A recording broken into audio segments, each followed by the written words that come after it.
যখনই হিয়ারিং এ নোটিশ আসছে, এই তথ্যকে গোপন যেহেতু করা যাবে না, তখন এই হিয়ারিং সেন্টার গুলোতে একের পর এই ধরনের ঘটনা, হামলার ঘটনা ঘটছে।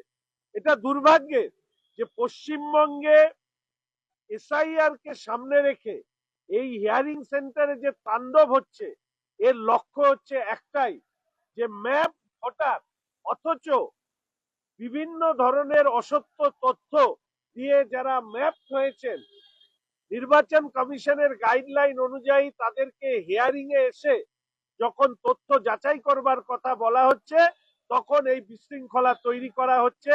এটা তৃণমূল কংগ্রেসের রাজনৈতিক পরিকল্পনার কারণেই এটা হচ্ছে। এবং আমরা ভারতীয় জনতা পার্টি এটা পরিষ্কারভাবে বলি যে নো এসআইআর নো ভোট, অর্থাৎ এসআইআর করেই ভোট সম্পন্ন হবে, এ বিশ্বাস আমাদের আছে।